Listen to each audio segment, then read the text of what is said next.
Welcome to our webinar. AI in Finance isn't coming, it's here.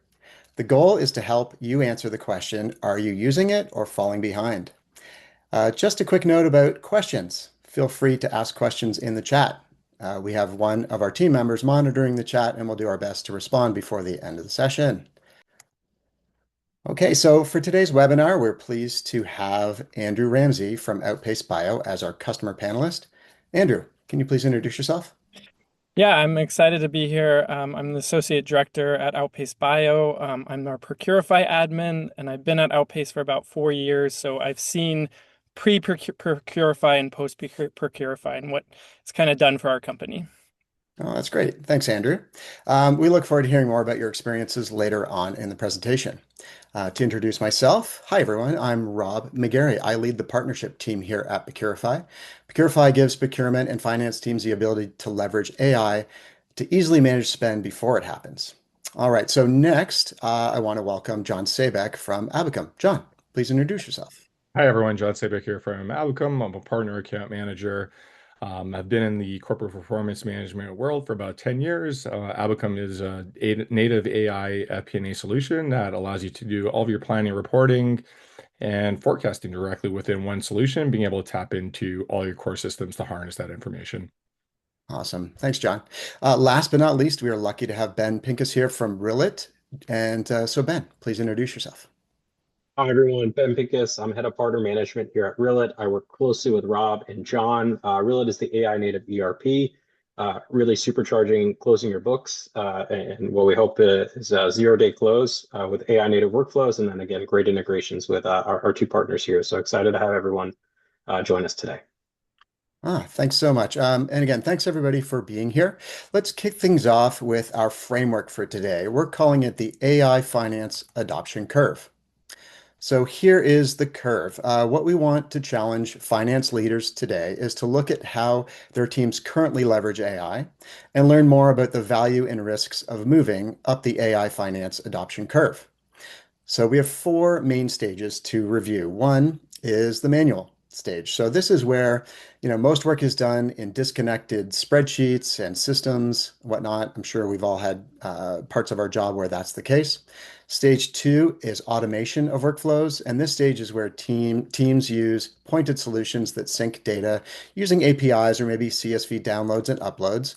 And this really has been the main source of technology adoption to date. Stage three is the AI assisted workflows. And this stage is where most of the gains are being made in AI today. Deeper, more impactful automation with the added benefits of recommendation and simple language queries. So stage four is AI native ecosystems. And this is where AI isn't bolted on or added into an existing workflow. Instead, we're seeing a holistic change in how solutions can provide insights, recommendations, and use agentic AI that can manage manual tasks in minutes versus hours or days and drive real business transformation.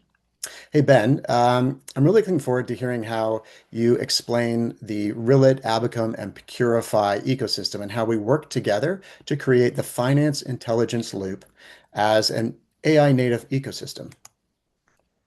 Yeah. So as Rob referred to, when you are working with AI native systems, you're really able to leverage agentic workflows in the best way possible.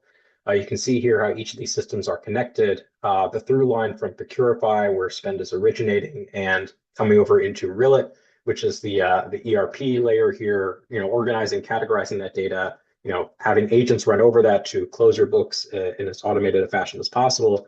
And then finally, the final stop coming to Abacum here. So how we are then pulling all that data forward into the future and giving Abacum a great base layer of information to work with to run its processes and create that full FP&A view.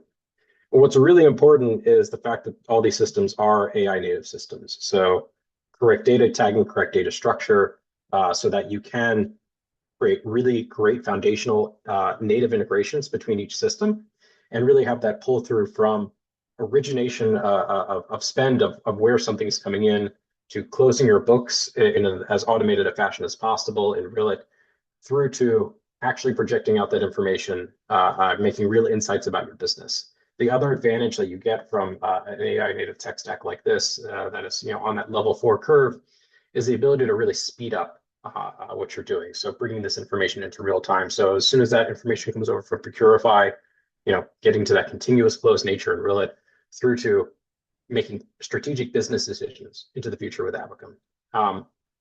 This loop, continues to refer upon itself. So once you're able to infer what you need from Abacum, right, rolling that back into the starting point here, how we actually taking that to ground, right, and in the next month making decisions on what we're doing in Procurify, back to Rillet, back to Abacum. So this loop really reinforces itself throughout time to create that really robust financial intelligence. John, would love to get your perspective now on how this really plays out. Yeah, fantastic. I love the visual that you shared with us, Ben, here. It really, highlights how these best in breed solutions should coexist to create that ecosystem. Specifically as this relates to the FP&A world, the first stage is one that's manual. And really at that stage, finance teams are heavily dependent upon spreadsheets, emails, disconnected systems. A lot of time is actually spent gathering data, validating numbers, reconciling reports, and manually building forecasts. In this environment, finance teams are often reactive instead of being strategic because the team is spending all this time and energy just trying to produce information. And honestly, many organizations are still here today, especially when growth has outpaced process maturity. I've been in the FP&A space going back 10 years ago. I worked for a $40 billion telco company. And a lot of times there's a misconception that with big organizations, they have all the tools in place to help automate. But that wasn't the case. We were doing all the budgeting, all the planning, all the reporting directly out of Excel. Stage two is automated, and this is where organizations begin standardizing processes and implementing systems that reduce repetitive work. You start to see integrations between ERP systems, CRM systems, HR systems, along with planning tools. Reporting really becomes more centralized and refreshes happen faster. Automation really improves efficiency, the accuracy. But the key point here is that humans are still driving the analysis and decision-making process. The finance team now really spends less time collecting data and more time interpreting it. And this is really the third stage is where there's this a bit of a paradigm shift. Here's where AI acts as sort of the co-pilot for the finance team. So instead of just automating workflows, AI begins helping with forecasting, anomaly detection, variance analysis, scenario planning, and even narrative generation. So rather than asking what happened last month, finance teams can start asking what's likely to happen next and what actions should we take in advance. And really, the important distinction here is that humans are still involved with the process. AI is really just augmenting finance professionals. It's not replacing them at the end of the day. And organizations succeeding in this stage are the ones combining trusted financial data with AI-driven insights to move faster and make better decisions quicker. So there's a misconception out there that I always run into when you're talking to people about AI that you could go ahead. They think that they could go ahead and throw AI on top of everything and it's going to go ahead and fix the problem. If your data is messy, if it's dirty at the end of the day and it hasn't been, categorized properly, nothing's going to solve that problem. Throwing AI at it's not going to do anything besides give you incorrect answers. And the final stage is AI native finance. And this is really where AI becomes embedded into the operating model itself. It's not just layered on top of the existing process. Planning becomes continuous instead of periodic, forecasts update dynamically, and insights are proactive rather than reactive. So finance really shifts from being the reporting function to a real-time strategic decision engine for a lot of organizations that are out there. In an AI native organization, finance leaders spend drastically less time producing numbers and significantly more time driving strategy, advising the business, and modeling future outcomes. And to me, I really think that's really the bigger story here. AI is not just about efficiency and gains. It's about elevating the role of the finance, department from the scorekeeper to that trusted business advisor at the end of the day. And within our solution, we have a number of AI features and functionality. I could say there's a ton of them that we often hear give the users their nights and weekends back. So, for example, being able to go ahead and generate narratives on variances or being able to leverage predictive forecasting to model out different assumptions are nice features that in some cases took an upwards of a few days or weeks for some organizations to go ahead and create those scenarios or those reports. But in reality, most organizations today are probably somewhere between the automated and the AI assisted stage. Very few, I would say, are truly at the AI native stage. But in my personal opinion, I think companies that begin building the right data foundation, governance, and planning process today are going to be the ones that are gaining significant competitive advantage in the next few years. So with that, I'm going to go ahead and pass the mic over to Rob, who's going to talk about Procurify's AI native procurement solution and how it's really transforming how organizations manage their spend. Hey, thanks, John. Appreciate that. And it's clear that AI native FP&A is really reshaping how finance teams plan, forecast, and respond in real time. And what it takes to transform truly powerful is having clean, committed spend data flowing in before the month end. And that's where Procurify comes in. So Procurify was built to tackle the procurement problems that quietly drain finance teams every day. The kind that don't really make the headlines, but absolutely show up in your closing cycles and your audit preparation. We focus our AI investment on four places where the pain is real and the ROI is immediate. So first, let's look at ending that GL coding grind. For teams managing high volumes of purchases or quote heavy workflows, manual coding is a time sink. And so one wrong code can create downstream cleanup for weeks. Our AI code can basically translate every single transaction the first time and automatically have it ready for you in minutes, not in hours. Secondly, approving routing that actually learns. So in the near future, we'll see that AI analyzes your spend patterns and will route only the exceptions that truly need your attention. No more rubber stamping every single purchase request or line item or chasing down approvals that shouldn't require a human at all. All right, let's talk about third, catching the risk before audit happens. So, policy violations, duplicate vendors, mismatched receipts, all of those things cause problems in audits later on. Procurify AI surfaces these issues in the workflow, not after the fact. So you can close faster with confidence and you're audit ready when it counts. Lastly, let's talk about that bridge to the FP&A. So when a PO is committed today, that data can flow into your rolling forecast now, not at the end of the month. And that's how the real-time intelligence loop Ben was describing is in practice.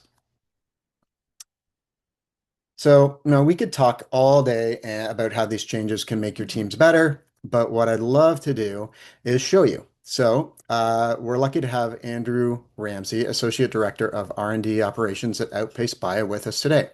Andrew's team has been living this firsthand, and their reaction when they saw what AI-powered procurement actually looked like in practice had them asking, so that's all we have to do? That's it?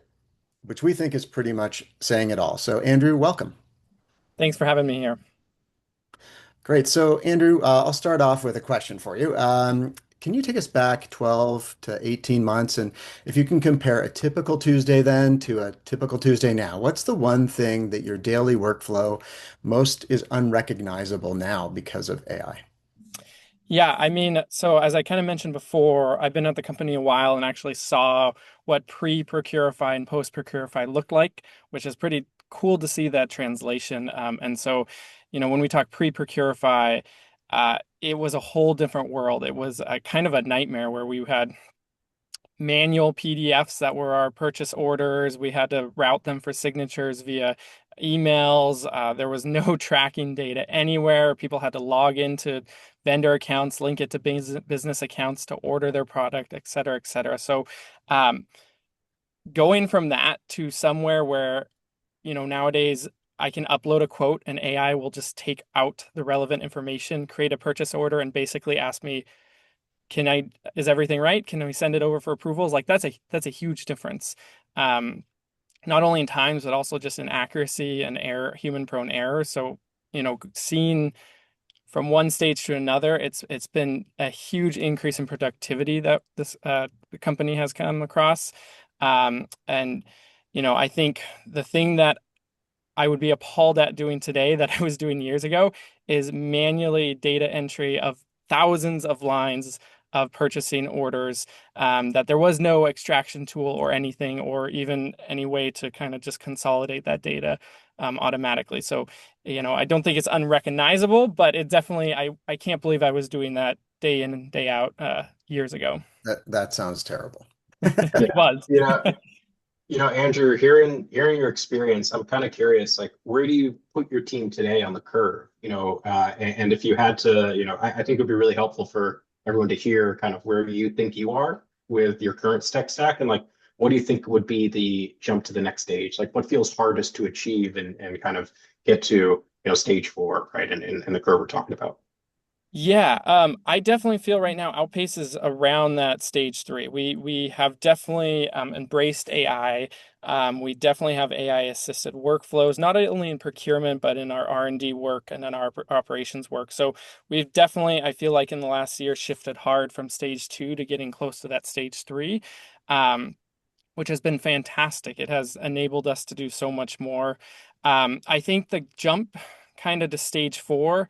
I think that's going to be, I think the hard part of that is going to be, and I think both of you have all kind of alluded to this or mentioned it with your solutions, connecting softwares together, right? We all Mhm. know that there are many different software that runs a business. And so kind of the jump to stage four to really uh, be AI native is going to, I think the hard part is going to make sure that the connection between all those different software, all those different systems, that the data flow is there, is happening, is accurate, and you don't need to always have human eyes on that.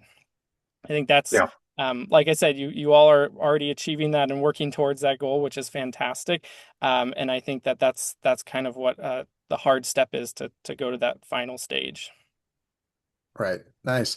Um, the quote that we have on your slide here really came from a conversation that you and I had earlier, and that is that your staff said, "That's all I have to do. That's it." That's a dream reaction for us. We love to hear that that's the result of moving from manual to AI assisted.